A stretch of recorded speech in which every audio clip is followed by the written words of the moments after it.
ವೃದ್ಧ ಮಹಿಳೆಯನ್ನ ನೋಡ್ಕೊಳ್ಳೋದಕ್ಕೆ ಬಂದ ಕೇರ್ ಟೇಕರೇ ಕಳ್ಳತನ ಮಾಡಿದ್ದಾಳೆ. ಬಾಣಸವಾಡಿಯ ಕಮ್ಮನಹಳ್ಳಿಯ ಮನೆಯೊಂದರಲ್ಲಿ ಬಿಹಾರ ಮೂಲದ ಚಾಂದಿನಿ ಕೆಲಸ ಮಾಡ್ತಾ ಇದ್ಲು. ಏಜೆನ್ಸಿ ಮೂಲಕ ಚಾಂದಿನಿಯನ್ನ ನೇಮಕ ಮಾಡಿಕೊಳ್ಳಲಾಗಿತ್ತು. ವೃದ್ಧೆಯ ಮಕ್ಕಳು ಬೇರೆ ದೇಶದಲ್ಲಿ ಕೆಲಸ ಮಾಡಿಕೊಂಡಿದ್ದು ವೃದ್ಧೆಯನ್ನ ನೋಡೋದಕ್ಕೆ ಅಂತ ಆಗಾಗ ಸಂಬಂಧಿಕರು ಬರ್ತಾ ಇದ್ರು. ಸಂಬಂಧಿಕರು ಬಂದಾಗ ಅವರ ಬಳಿ ಇದ್ದ 31 ಲಕ್ಷ ಮೌಲ್ಯದ ಚಿನ್ನಾಭರಣ ಎಗರಿಸಿದ್ದಾಳೆ. ಬಾಣಸವಾಡಿ ಪೊಲೀಸರು ಆರೋಪಿ ಚಾಂದಿನಿಯ ಬಂಧನ ಮಾಡಿದ್ದಾರೆ.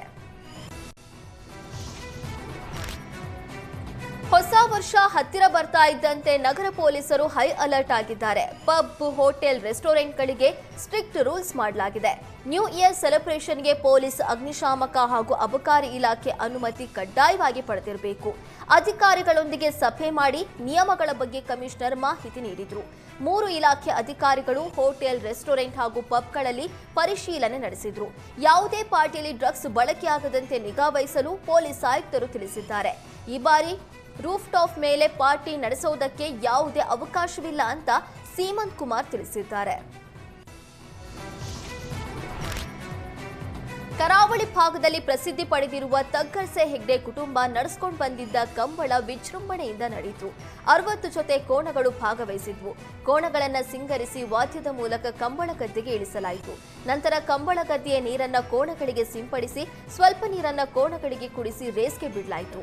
ಕೋಣದ ಓಟದ ವೇಗ ಮಿತಿ ಅಳೆಯೋದಕ್ಕೆ ಸೆನ್ಸಾರ್ ಅಳವಡಿಸಲಾಗಿತ್ತು. ಒಟ್ಟು 60 ಜೊತೆ ಕೋಣಗಳು ಭಾಗವಹಿಸಿದ್ವು. ಗೆದ್ದ ಕೋಣಗಳಿಗೆ ನಗದು ಮತ್ತು ಸ್ಮರಣಿಕೆ ನೀಡಿ ಗೌರವಿಸಲಾಯಿತು. ಕೊನೆಗೆ ಸಂಪ್ರದಾಯದಂತೆ ತೆಕ್ಕರ್ಸೆ ಹೆಗ್ಗಡೆಯವರ ಕುಟುಂಬದ 4 ಜೊತೆ ಕೋಣಗಳನ್ನ ಕಂಬಳ ಗದ್ದೆಯಲ್ಲಿ ಓಡಿಸುವ ಮೂಲಕ ಕಂಬಳವನ್ನ ಸಂಪನ್ನಗೊಳಿಸಲಾಯಿತು. ವೃದ್ಧ ಮಹಿಳೆಯನ್ನ ನೋಡ್ಕೊಳ್ಳೋದಕ್ಕೆ ಬಂದ ಕೇರ್ ಟೇಕರೇ ಕಳ್ಳತನ ಮಾಡಿದ್ದಾಳೆ. ಬಾಣಸವಾಡಿಯ ಕಮ್ಮನಹಳ್ಳಿಯ ಮನೆಯೊಂದರಲ್ಲಿ ಬಿಹಾರ ಮೂಲದ ಚಾಂದಿನಿ ಕೆಲಸ ಮಾಡ್ತಾ ಇದ್ಲು. ಏಜೆನ್ಸಿ ಮೂಲಕ ಚಾಂದಿನಿಯನ್ನ ನೇಮಕ ಮಾಡಿಕೊಳ್ಳಲಾಗಿತ್ತು. ವೃದ್ಧೆಯ ಮಕ್ಕಳು ಬೇರೆ ದೇಶದಲ್ಲಿ ಕೆಲಸ ಮಾಡಿಕೊಂಡಿದ್ದು ವೃದ್ಧೆಯನ್ನ ನೋಡೋದಕ್ಕೆ ಅಂತ ಆಗಾಗ ಸಂಬಂಧಿಕರು ಬರ್ತಾ ಇದ್ರು. ಸಂಬಂಧಿಕರು ಬಂದಾಗ ಅವರ ಬಳಿ ಇದ್ದ 31 ಲಕ್ಷ ಮೌಲ್ಯದ ಚಿನ್ನಾಭರಣ ಎಗರಿಸಿದ್ದಾಳೆ. ಬಾಣಸವಾಡಿ ಪೊಲೀಸರು ಆರೋಪಿ ಚಾಂದಿನಿಯ ಬಂಧನ ಮಾಡಿದ್ದಾರೆ.